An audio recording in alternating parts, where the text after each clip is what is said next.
Welcome back to All This Math. This is Professor Parker, and we're doing some more ACT prep. The question that we're about to cover can be found in the description notes underneath of the video on YouTube, and I'm going to read it aloud. This problem says, on a math test, 12 students earned an A. This number is exactly 25% of the total number of students in the class. How many students are in the class?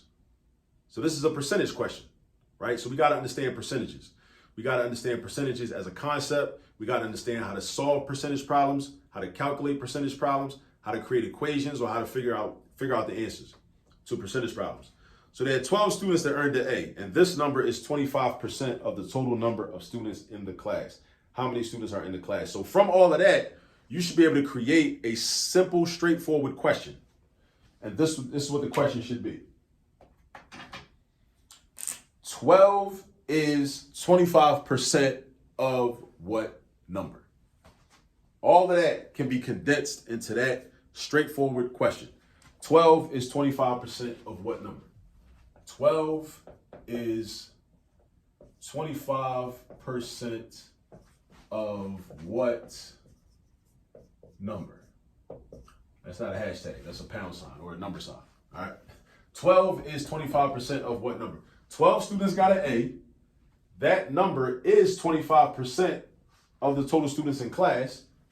How many students in class? How many students are in the class? 12 is 25% of what number? Now we could there's a lot of ways to do this. One way is to convert this to a quick little equation and just solve it. So what I'm gonna do is I'm gonna keep the 12, turn the is into an equal sign because math is a language. Math is a language, don't forget that.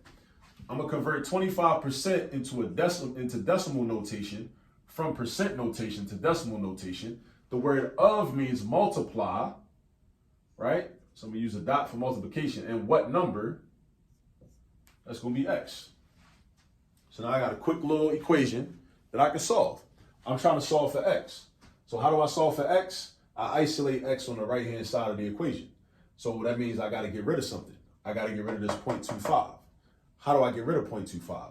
I do the opposite operation from what 0.25 is doing. 0.25 is multiplying by X.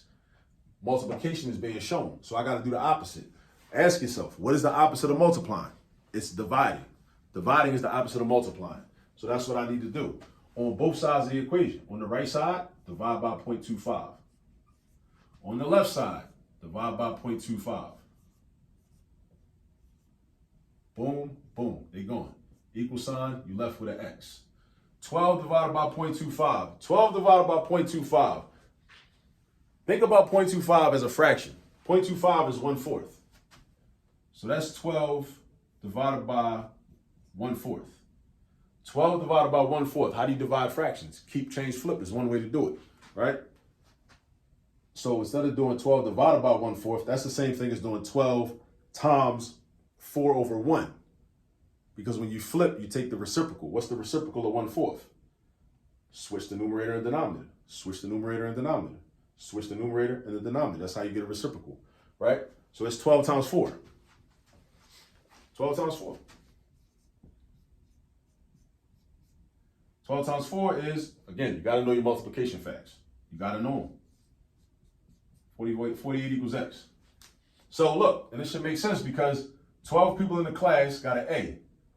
That represents 25% of the class. So 12 is 25% of 48 because 25% and 1/4 are the same thing. 25% and 1/4 are the same thing. So from the rip, we could have also did this. You could have did this. If you understood like fraction and percentage equivalence. If you know that 25% is the same thing as 1/4, then you would just say, okay, well, if 12 is 1/4 of something, then I just got to do 12 times 4 to get the larger number, which would be 48 regardless. All right. So that's that. That's a little like, you know what I'm saying? This is a little straightforward, little quick problem, right? But again, make sure you know how to do problems like this when it comes time for the ACT. All right. See y'all on the next video.